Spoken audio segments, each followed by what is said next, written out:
വീണ്ടും പ്രകോപനവുമായി ബംഗ്ലാദേശ്. ഇന്ത്യ അഭയം നൽകിയ മുൻ പ്രധാനമന്ത്രി ഷേഖ് ഹസീനയെ വിട്ടുകിട്ടണമെന്നാവശ്യപ്പെട്ട് ബംഗ്ലാദേശിൻ്റെ നയതന്ത്ര കുറിപ്പ്.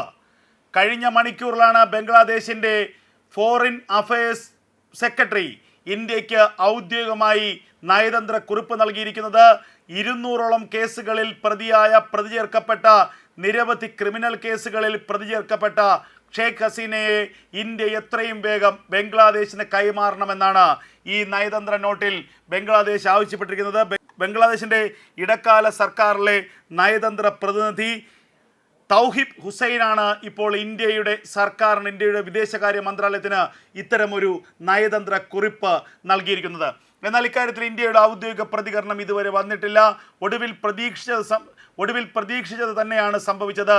കഴിഞ്ഞ മാസം ഇടക്കാല സർക്കാരിൻ്റെ 100ാം ദിനാഘോഷ ചടങ്ങിനിടയിൽ മുഹമ്മദ് യൂനിസ് ഇടക്കാല സർക്കാരിൻ്റെ തലവൻ തന്നെ വ്യക്തമാക്കിയിരുന്നു, ഇന്ത്യയോട് ഷേഖ് ഹസീനയുടെ മോചനക്കാര്യം ആവശ്യപ്പെടും. ഷേഖ് ഹസീനയെ വിട്ടു നൽകാൻ ആവശ്യപ്പെട്ടുകൊണ്ട് ബംഗ്ലാദേശ് ഭരണകൂടം ഔദ്യോഗികമായി ഇന്ത്യയെ സമീപിക്കും. ഷേഖ് ഹസീനയെ വിട്ടുകിട്ടാനുള്ള എല്ലാ നടപടികളും ബംഗ്ലാദേശ് സ്വീകരിക്കുമെന്നാണ് മുഹമ്മദ് യൂനിസ് അന്ന് വ്യക്തമാക്കിയത്. അതിന് പിന്നാലെയാണ് ഇപ്പോൾ പ്രധാനപ്പെട്ട ഒരു നയതന്ത്ര ഇടപെടലുണ്ടായിരിക്കുന്നത്. ബംഗ്ലാദേശിൻ്റെ ഫോറിൻ സെക്രട്ടറി തന്നെ ഇന്ത്യയുടെ വിദേശകാര്യ വകുപ്പിന് നയതന്ത്ര കുറിപ്പ് നൽകിയിരിക്കുന്നു. ബംഗ്ലാദേശിൽ നിരവധി ക്രിമിനൽ കുറ്റങ്ങൾ ചാർത്തപ്പെട്ട വ്യക്തിയാണ് ഇന്ത്യയിലേക്ക് കടന്നിരിക്കുന്നത്, ഇന്ത്യ സംരക്ഷണം നൽകുന്നത്. അതുകൊണ്ട് തന്നെ കുറ്റവാളികളെ കൈമാറാനുള്ള ഉടമ്പടി കരാർ ഇന്ത്യക്കും ബംഗ്ലാദേശിനും ഇടയിലുണ്ട്. അതിൻ്റെ അടിസ്ഥാനത്തിൽ എത്രയും വേഗം ഷേഖ് ഹസീനയെ ബംഗ്ലാദേശിന് വിട്ടു നൽകണമെന്നാണ് ഇപ്പോൾ കരാറിൽ ആവശ്യപ്പെട്ടിരിക്കുന്നത്. അല്ലാത്ത പക്ഷം ഇൻ്റർനാഷണൽ ക്രിമിനൽ കോടതിയോ അല്ലെങ്കിൽ മറ്റ് അന്താരാഷ്ട്ര ഏജൻസികളെയോ സമീപിക്കാനുള്ള നീക്കമാണ് ബംഗ്ലാദേശ് നടത്തുന്നത് എന്ന വിവരമാണ് പുറത്തു വരുന്നത്. പക്ഷേ ബംഗ്ലാദേശ് മറന്നുപോയൊരു കാര്യം, ഈ കളിക്കുന്നത് ഇന്ത്യയോടാണ്. ബംഗ്ലാദേശ് എന്ന രാജ്യത്തിന് വെള്ളവും വളവും അന്നവും നൽകി ഊട്ടിയ ഒരു രാജ്യമാണ് ഇന്ത്യ. ബംഗ്ലാദേശിൻ്റെ രൂപീകരണത്തിന് പോലും കാരണക്കാരായത് ഇന്ത്യയാണ്. അതിന് പിന്നാലെ കൊടും പട്ടിണിയിൽ മരണത്തെ നേരിൽ കാണുമ്പോൾ ഇന്ത്യയിലെ കുട്ടികൾ സ്റ്റാമ്പ് വിറ്റ് കിട്ടിയ പണം ഉപയോഗിച്ചുകൊണ്ട് അരി നൽകി, ഗോതമ്പ് നൽകി പട്ടിണി മാറ്റി വളർത്തി വലുതാക്കിയ ഒരു രാജ്യമാണ് ബംഗ്ലാദേശ്. എന്നാൽ ആ നന്ദി കാണിക്കാതെ നന്ദികേടിൻ്റെ പ്രതിരൂപമായി പിന്നീട് ബംഗ്ലാദേശ് മാറുന്ന കാഴ്ചയാണ് നമ്മൾ കണ്ടത്. ഒടുവിൽ ഇന്ത്യയെ വെല്ലുവിളിക്കാനും ഇന്ത്യയിൽ ജിഹാദിന് ആഹ്വാനം ചെയ്യാനും ബംഗ്ലാദേശിലെ തലതിരിഞ്ഞ ഇസ്ലാമിക ഭീകരവാദികൾ തീരുമാനിച്ചു. പിന്നീട് അനിവാര്യമായി തിരിച്ചടി ഉണ്ടായി.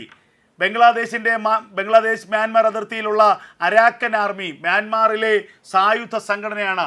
ആ അരാക്കൻ ആർമി ഒടുവിൽ ബംഗ്ലാദേശിൻ്റെ ബഹുഭൂരിപക്ഷം പ്രദേശങ്ങളും പിടിച്ചെടുത്തുകൊണ്ടിരിക്കുന്നു. ആഭ്യന്തര കലഹം രൂക്ഷമാണ്. പട്ടിണി കൊണ്ട് ബംഗ്ലാദേശിലെ ജനങ്ങൾ വലഞ്ഞു തുടങ്ങിയിരിക്കുന്നു. ഇന്ത്യയുടെ താണുകേണ് കൈകൂപ്പി 50,000 ടൺ അരിക്ക് അപേക്ഷിച്ചിരിക്കുന്നു. കഴിഞ്ഞ ദിവസങ്ങളിൽ ഇന്ത്യയിൽ നിന്ന് വിലക്കുറവിൽ ഭക്ഷ്യധാന്യങ്ങൾ ലഭിക്കണമെന്നാവശ്യപ്പെട്ടുകൊണ്ട് ഇന്ത്യൻ സർക്കാരിന് കത്തെഴുതിയിരിക്കുന്നു. അതിനെല്ലാം പിന്നാലെയാണ് ഇപ്പോൾ ഷേഖ് ഹസീനയെ വിട്ടുകൊടുക്കണമെന്ന് ആവശ്യപ്പെട്ടുകൊണ്ട് ഇന്ത്യൻ ഭരണകൂടത്തിന് നയതന്ത്ര കുറിപ്പ് കൈമാറിയിരിക്കുന്നത് ബംഗ്ലാദേശിൻ്റെ ഈ കുറിപ്പ് കൊണ്ടൊന്നും ഇന്ത്യയുടെ നിലപാട് മാറില്ല. ഇന്ത്യയുടെ വിദേശകാര്യമന്ത്രി എസ് ജയശങ്കർ ഒരു നിലപാട് ഇക്കാര്യത്തിൽ അറിയിച്ചിട്ടുണ്ട്.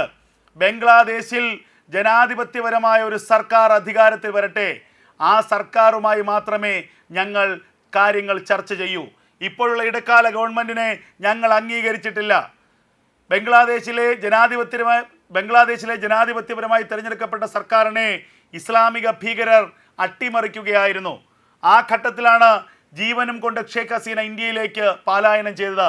ഇന്ത്യ അവർക്ക് അഭയം നൽകി, മാനുഷിക പരിഗണന നൽകി. അങ്ങനെ മാനുഷിക പരിഗണന നൽകി അഭയം നൽകിയ ഒരു വ്യക്തിയെ ഇന്ത്യ കൈവിടില്ല. ഷേഖ് ഹസീനയെ നിലവിലുള്ള ഇടക്കാല സർക്കാരിന് ഇന്ത്യ കൈമാറില്ലെന്ന സുദൃഢമായ നിലപാട് തന്നെയാണ് എസ് ജയശങ്കർ ഇക്കാര്യത്തിൽ എടുത്തത്. ഏതെങ്കിലും തരത്തിൽ അന്താരാഷ്ട്ര സമ്മർദ്ദം ചെലുത്തി ഇന്ത്യയിൽ നിന്ന് ഷേഖ് ഹസീനയെ കൊണ്ടുപോകാനുള്ള ശ്രമങ്ങളാണെങ്കിൽ അതങ്ങ് ആയിക്കോട്ടെ എന്ന് ഇന്ത്യയും പറഞ്ഞു. ഇനി ഇൻ്റർനാഷണൽ ക്രിമിനൽ കോടതിയോ അന്താരാഷ്ട്ര മറ്റ് സമൂഹങ്ങളോ അല്ലെങ്കിൽ ഐക്യരാഷ്ട്രസഭയോ അല്ലെങ്കിൽ ഏതൊക്കെ ഏജൻസി ലോകത്തുണ്ടോ അവരെല്ലാം പോയി സമീപിക്കട്ടെ ബംഗ്ലാദേശ്. അന്താരാഷ്ട്ര ക്രിമിനൽ കോടതിയുടെ ഉത്തരവിനെ പുറംകാലുകൊണ്ട് തൊഴിച്ചുവിട്ട ബെഞ്ചമിൻ നെതന്യാഹുവിൻ്റെ കഥ നമുക്കറിയാം. എത്രമാത്രം എത്രമാത്രം വിലയുണ്ട് അന്താരാഷ്ട്ര നീതിന്യായ കോടതിയുടെയൊക്കെ അറസ്റ്റ് വാറണ്ടിന് എന്നുള്ളതിൻ്റെ ഏറ്റവും വലിയ ദൃഷ്ടാന്തമാണ് കഴിഞ്ഞ കാലങ്ങളിൽ നമ്മൾ ഇസ്രായേൽ പ്രധാനമന്ത്രിക്കെതിരെ നടത്തിയ നീക്കങ്ങളിലൂടെ കണ്ടത്. അപ്പോൾ അതൊക്കെ ആ വാറോയിലേക്ക് കാട്ടി ഇന്ത്യയെ വിരട്ടാൻ വരട്ടെ. ബംഗ്ലാദേശിന് സ്വന്തം മണ്ണ് തന്നെ കൈമോശം വന്നുകൊണ്ടിരിക്കുന്നു. ബംഗ്ലാദേശിലെ ഇടക്കാല സർക്കാർ നൊബേൽ സമ്മാന ജേതാവായ മുഹമ്മദ് യൂനിസിനെ ഇന്ത്യ അവിടുത്തെ സർക്കാരിൻ്റെ തലവനാക്കുമ്പോൾ സമാധാനം പുലരുമെന്ന് കരുതിയ ഇന്ത്യക്ക് തെറ്റിപ്പോയി. കടുത്ത ഇസ്ലാമിക ഭീകരവാദികളെക്കാൾ തരം താണ നിലപാടാണ് മുഹമ്മദ് യൂനിസ് ബംഗ്ലാദേശിൽ സ്വീകരിച്ചത്. ഇന്ത്യക്കാർക്കെതിരെ, പ്രത്യേകിച്ച് ഹിന്ദു സമൂഹത്തിനെതിരെ, ഹൈന്ദവർക്കെതിരെ, ബുദ്ധ മതക്കാർക്കെതിരെ, അതുപോലെ ഇസ്കോണിലെ സന്യാസിമാർക്കെതിരെയൊക്കെ അതിക്രമം നടക്കുമ്പോൾ അതിനൊക്കെ കയ്യും കെട്ടി നോക്കി നിന്ന് അതിനെതിരെ കണ്ണടച്ചുകൊണ്ട് അക്രമികൾക്ക് പ്രചോദനം നൽകുകയായിരുന്നു ഈ മുഹമ്മദ് യൂനിസ് സർക്കാർ ചെയ്തത്. ആ മുഹമ്മദ് യൂനിസ് സർക്കാരിനെ ഇന്ത്യ താക്കീത് ചെയ്തു. ഇനിയും ഹിന്ദുവേട്ട തുടരുകയാണെങ്കിൽ നോക്കി നിൽക്കാനാകില്ല എന്ന് ഇന്ത്യ പറഞ്ഞു. ഒടുവിൽ അജിത് ഡോവൽ ഇറങ്ങി, RSS ഇറങ്ങി. പിന്നാലെ കണ്ടത് ബംഗ്ലാദേശിൻ്റെ ഒരു ഭാഗം പിടിച്ചെടുക്കുന്ന അരാക്കൻ ആർമിയാണ്. മ്യാൻമാറിലെ അരാക്കൻ ആർമി, അമേരിക്കയുടെ സൈനിക സഹായത്തോടുകൂടി പ്രവർത്തിക്കുന്ന അരാക്കൻ ആർമി, മ്യാൻമാർ ബംഗ്ലാദേശ് അതിർത്തിയിലെ 200 കിലോമീറ്റർ അധികം അരാക്കൻ ആർമി പിടിച്ചെടുത്തു. പുതിയ രാജ്യം അവർ പ്രഖ്യാപിച്ചു. ബംഗ്ലാദേശിനെ കീറി മുറിക്കാൻ, ബംഗ്ലാദേശിനെ വരിഞ്ഞു കീറാൻ തീരുമാനിച്ചുറച്ചിറങ്ങിയിരിക്കുകയാണ് അരാക്കൻ ആർമി. അങ്ങനെ പ്രതിസന്ധിയുടെ ഏറ്റവും മൂർധന്യാവസ്ഥയിൽ നിൽക്കുന്ന ബംഗ്ലാദേശാണ് വീണ്ടും ഇന്ത്യയെ ചൊറിയാൻ പോകുന്നത്. ഇന്ത്യയെ ബംഗ്ലാദേശ് ചൊറിഞ്ഞാൽ ഇന്ത്യ കയറി മാന്തും, യാതൊരു സംശയവുമില്ല. അതുകൊണ്ട് തന്നെ ബംഗ്ലാദേശിൻ്റെ നയതന്ത്ര കുറിപ്പിനെ കണ്ടില്ലെന്നടിക്കുകയാണ് ഇന്ത്യ. ഷെയ്ഖ് ഹസീനയ്ക്ക് ഒരു പോറൽ സംഭവിക്കില്ല. ഇന്ത്യ എന്ന മഹാരാജ്യത്താണ് ഷെയ്ഖ് ഹസീന കഴിയുന്നത്. നരേന്ദ്രമോദിയുടെ പ്രഭാവലയത്തിലാണ് ഷെയ്ഖ് ഹസീന കഴിയുന്നത്. നരേന്ദ്രമോദി എന്ന ലോകത്തെ ഏറ്റവും കരുത്തനായ ഭരണാധികാരിയുടെ സുരക്ഷിത കവചത്തിലാണ് ഷെയ്ഖ് ഹസീന കഴിയുന്നത്. ആ ഷെയ്ഖ് ഹസീനയെ ബംഗ്ലാദേശിലെ ഇസ്ലാമിക തീവ്രവാദികൾക്ക് വിട്ടുകൊടുക്കാൻ ഇന്ത്യ ഒരുക്കമല്ല. പോയി പണി നോക്ക് എന്ന് ഇന്ത്യ പറയുന്നു. ഇനിയും ചൊറിയാൻ വന്നാൽ അരാക്കൻ ആർമി ഒരു ഭാഗം മാത്രമേ പിടിച്ചെടുത്തിട്ടുള്ളൂ. ബംഗ്ലാദേശിൽ അവശേഷിക്കുന്ന ഭാഗം കൂടി ഇതുപോലെയുള്ള അജ്ഞാതന്മാർ പിടിച്ചെടുക്കും. അജ്ഞാതന്മാരുടെ കളിവിളയാട്ടമായിരിക്കും പിന്നീട് ബംഗ്ലാദേശിൽ ഉണ്ടാവുക. എന്തായാലും ഏറ്റവും വലിയ ക്രൂരതയുടെ പര്യായമാണ് ബംഗ്ലാദേശിലെ മുഹമ്മദ് യൂനിസ് സർക്കാർ. ഒരു വിദ്യാർത്ഥി പ്രക്ഷോഭമുണ്ടായി. ആ വിദ്യാർത്ഥി പ്രക്ഷോഭത്തിനെ ഇസ്ലാമിക ഭീകരവാദികൾ ഹൈജാക്ക് ചെയ്തു. അവിടെ തിരഞ്ഞെടുക്കപ്പെട്ട ഷെയ്ഖ് ഹസീന സർക്കാരിനെതിരെ അത് വഴിതിരിച്ചു വിടുന്ന സാഹചര്യമുണ്ടായി. ഷെയ്ഖ് ഹസീനയെ അവരുടെ ഔദ്യോഗിക വസതിയിലെത്തി കൊലപ്പെടുത്താനുള്ള ശ്രമങ്ങളായിരുന്നു ഇസ്ലാമിക തീവ്രവാദികൾ നടത്തിയിരുന്നത്. അവസാന ഘട്ടത്തിൽ ഇത് തിരിച്ചറിഞ്ഞ് ഷെയ്ഖ് ഹസീന ഇന്ത്യയിലേക്ക് രക്ഷപ്പെടുകയായിരുന്നു. അതിന് റോയും ഇന്ത്യയുടെ മറ്റ് രഹസ്യാന്വേഷണ ഏജൻസികളുമാണ് സഹായമൊരുക്കിയത്. ഇന്ത്യയിലേക്ക് ഷെയ്ഖ് ഹസീന എത്തിയിരുന്നില്ലെങ്കിൽ ഇതിനകം തന്നെ അവർ കൊല്ലപ്പെടുമായിരുന്നു കാര്യത്തിൽ യാതൊരു സംശയവുമില്ല.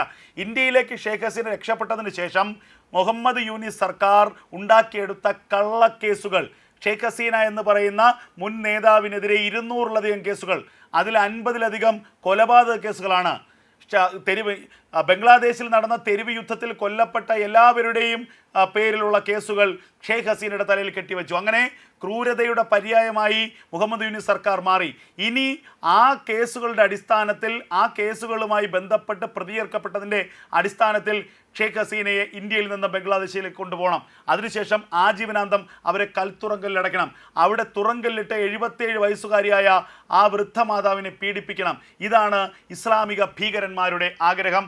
എന്നാൽ മറുഭാഗത്ത് ഇന്ത്യ എന്ന മഹാരാജ്യമാണ്, നരേന്ദ്രമോദി എന്ന ലോകത്തിലെ ഏറ്റവും കരുത്തനായ നേതാവ് ഭരിക്കുന്ന ഒരു രാജ്യമാണ്.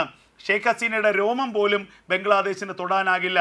അത് മോദിയുടെ ഗ്യാരണ്ടിയാണ്, അതിൽ യാതൊരു സംശയവുമില്ല. ഷെയ്ഖ് ഹസീനയെ വിട്ടുകിട്ടണമെന്നാവശ്യപ്പെട്ട് ഇന്ത്യക്ക് ഔദ്യോഗികമായി നയതന്ത്ര കത്ത് കൈമാറിയിരിക്കുന്നു ബംഗ്ലാദേശിൻ്റെ വിദേശകാര്യ സെക്രട്ടറിയാണ് കത്ത് കൈമാറിയിരിക്കുന്നത്. എത്രയും വേഗം ഷെയ്ഖ് ഹസീനയെ ഇന്ത്യ കൈമാറണമെന്നും ഷെയ്ഖ് ഹസീന യുദ്ധക്കുറ്റവാളിയാണെന്നും ഷെയ്ഖ് ഹസീനയ്ക്കെതിരെ നിരവധി കുറ്റകൃത്യങ്ങളിൽ പ്രതിചേർക്കപ്പെട്ടതിന് തെളിവുണ്ടെന്നും ബംഗ്ലാദേശ് പറയുന്നു. എന്നാൽ ഇന്ത്യ ഇക്കാര്യത്തിൽ ഒരു മറുപടിയും നൽകാൻ തയ്യാറായിട്ടില്ല. ഷെയ്ഖ് ഹസീനയെ വിട്ടുകൊടുക്കില്ലെന്ന മുൻ നിലപാട് തന്നെയാണ് ഇന്ത്യയുടേതെന്ന് നയതന്ത്ര ഉദ്യോഗസ്ഥർ വ്യക്തമാക്കുന്നു. എസ് ജയശങ്കർ നേരത്തെ ഇക്കാര്യം വളരെ വ്യക്തമായി തന്നെ പറഞ്ഞിട്ടുള്ളതാണ്.